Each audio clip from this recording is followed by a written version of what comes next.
At the same time جس طرح آپ کہہ رہے ہیں کہ ہم اسکولوں کو ڈبل شفٹ میں کر سکتے ہیں, کورس کے اوپر کمپرومائز کر سکتے ہیں, امتحانات کے سسٹم کو سوچ سکتے ہیں, تو پھر تو اسکول کھولنے کی گنجائش اور آرگومنٹ زیادہ طاقتور ہو جاتا ہے کہ آپ اسکولوں میں بے شک 2 شفٹوں کی بجائے 3 شفٹ کر لیں, بچوں کی 1/3 تعداد یعنی 3 دن میں ایک دفعہ بچہ اسکول جائے, تو آپ یہ سارے ارینجمنٹ کے ساتھ تو پھر تو اسکول کھولے جا سکتے ہیں اس صورتحال میں بھی.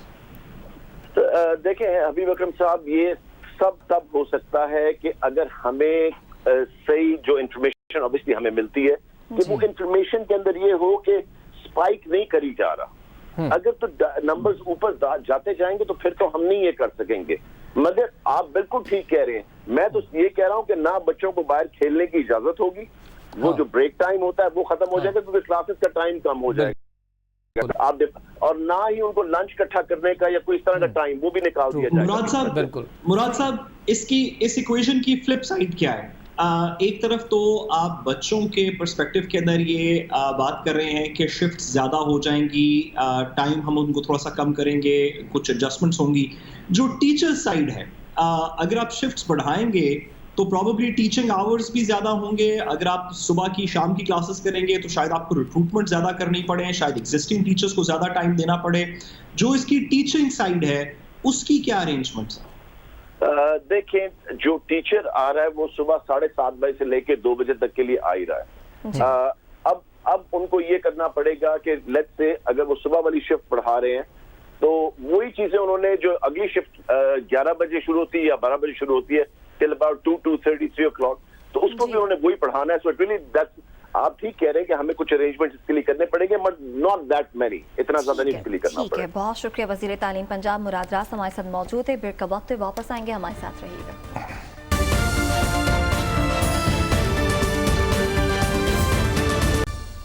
ویلکم بیک ناظرین. شمالی علاقہ جات میں 30 سے زائد پی ٹی ڈی سی موٹلز کو بند کرنے کا فیصلہ کیا گیا ہے. زلفی بخاری کہتے ہیں کہ ہم اس ڈپارٹمنٹ کو بند نہیں کرنا چاہ رہے بلکہ اسے مزید امپروو کریں گے. ان موٹلز کو بند کرنے کی وہ وجہ کیا بتا رہے ہیں وہ دیکھیے, پھر یہیں سے گفتگو کا آغاز کرتے ہیں. 2019 میں ہی ہم نے کیبنٹ کا ڈیسیجن ہے کہ اس کا میکنزم بنانا ہے کہ آگے پی ڈی ڈی سی کو کیسے چلانا ہے, اور یونینز کے ساتھ ہم انگیج کریں, نیگوشیٹ کریں لے آف کے لیے, اور آگے جاتے ہوئے جو ہماری جو موٹیلز ہیں ان کو صوبوں کو دیں, ان کے ساتھ ایک ٹیمپلیٹ دیں کہ وہ 30 سال یا 33 ایئرز کی لیز پہ پرائیویٹ سیکٹر کو لیز کریں, اور ایسی ٹیمپلیٹ دیں کہ انٹرنیشنل آپریٹرز اور ہمارے جو اچھے نیشنل انٹرنل جو آپریٹرز ہیں وہ آ کے پی ڈی ڈی سی کو چلائیں. تو سیاحت کے حوالے سے بھی سب زلفی بخاری کہہ رہے ہیں کہ پاکستان اپنا برانڈ بھی لانچ کرنا چاہ رہا ہے. 400 ملازمین فارغ کر دیے ہیں, موٹلز کو بند کر دیا گیا ہے. جسٹیفیکیشن ٹھیک ہے ان کی؟ میرا خیال ہے بہت ہی اچھی جسٹیفیکیشن ہے, اور پاکستان تحریک انصاف نے اب تک گزشتہ 2 سالوں میں بے شمار حماقتوں کے ساتھ جو 2 اچھے کام کیے ہیں, یہ دوسرا اچھا کام ہے. پہلا اچھا کام تھا پاکستان سٹیل مل کو بند کرنا, اور دوسرا اچھا کام ہے پاکستان ٹورزم ڈیولپمنٹ کارپوریشن سے جان چھڑا لینا. ان کے ملازمین کے ہاتھ میں اور اس کارپوریشن کے ہاتھ میں ہماری سیاحت یرغمال بنی ہوئی تھی, اور یہ جو اتنے جو موٹلز تھے یہ دراصل سرکاری ملازموں کے اڈے اور ٹھیے بنے ہوئے تھے یا ان کے واقف کاروں کے لیے تھے, اور وہاں پر جائیں تو یہ بھوت بنگلے تھے. نہ وہاں پہ کوئی ڈھنگ کا کھانا تھا, نہ ڈھنگ کے رہنے کی جگہ تھی, نہ ڈھنگ سے وہاں کے لان مینٹین تھے. تو لہٰذا یہ تو کام بہت اچھا کیا ہے. اللہ کرے یہ حکومت اسی طرح آگے بڑھے, اور اگر سیاحت میں واقعی یہ کچھ کرنا چاہتی ہے تو سیاحت میں بڑے فیصلے ہماری سماجی اور قانونی جکڑ بندیاں ہیں کہ آپ باہر سے لوگ آتے ہیں یہاں پہ, تو یہاں پہ آ کے کہاں جائیں؟ یہاں پہ نہ کوئی کھانے پینے کی جگہ, نہ کوئی کھانے کی جگہ, نہ کہیں بیٹھ کے کوئی آپ اپنے خوش وقتی کر سکتے جیسے پوری دنیا میں جاتے ہیں. تو آپ یہاں پہ سب سے پہلے تو ان قوانین کو ٹھیک کریں, کوئی تھوڑی سی سوسائٹی کے اندر نرمی لے کے آئیں, سماج کے اندر سیاحت کی ایک گنجائش پیدا کریں. تو میرا خیال ہے کہ پھر آپ کی سیاحت آپ کو پتہ ہے کتنی جا سکتی ہے. پاکستان ان ملکوں میں سے ہے جہاں پہ سیاحت کا حصہ جی ڈی پی میں صرف 2.5% ہے, اور دنیا میں یہ 10% ہے. یعنی اگر ہم یہیں سے اوپر چلیں تو ہم 4 گنا اوپر جا سکتے ہیں اور بڑی سپیڈ سے جا سکتے ہیں. میرا خیال ہے کہ پی ٹی ڈی سی کو بند کرنا ایک بہت ہی عمدہ اور درست فیصلہ ہے. اللہ کرے اس طرح کا فیصلہ پی آئی اے کے بارے میں بھی کر لیں, اللہ کرے اس طرح کا فیصلہ وابڈا کے بارے میں بھی کر لیں, اللہ کرے اس طرح کا فیصلہ محکمہ زراعت کے بارے میں بھی کر لیں جو ہمارے صوبائی محکمہ زراعت ہے. ٹھیک ہے. سعد, حبیب صاحب تو سراہ رہے ہیں اس فیصلے کو, آپ کی نظر میں یہ فیصلہ ٹھیک ہے؟ دیکھیے, جس طرح کہ پی ٹی ڈی سی کا نام ہے پاکستان ٹورزم ڈیولپمنٹ کمپنی, یعنی کہ ان کا کام کم از کم قانون کے نیچے, ان کے ایمبٹ کے نیچے صرف ایک موٹل کو کے اندر بجلی, پانی اور عجیب سا بستر اور یہ کام نہیں تھا. ان کا کام ایفیکٹولی اس انسٹیٹیوشن کا یہ تھا کہ وہ سیاحت کو فروغ دیں گے, وہ ٹورزم کو ڈیولپ کریں گے, ان مقامات کو, ان ہوٹلز کو, موٹلز کو جو ان کو انٹرسٹ کیے گئے ہیں ان کے گرد و نواح کی ڈیولپمنٹ کریں گے, وہاں پہ لوگوں کو انکریج کریں گے, اٹریکٹ کریں گے آنے کا. تو کم از کم اس بات کے اوپر تو ہم سب ایگری کر سکتے ہیں کہ اس کام کے اندر, ڈیولپمنٹ آف ٹورزم کے اندر پی ٹی ڈی سی نے پچھلے بہت سے دہائیوں کے اندر کوئی کام نہیں کیا.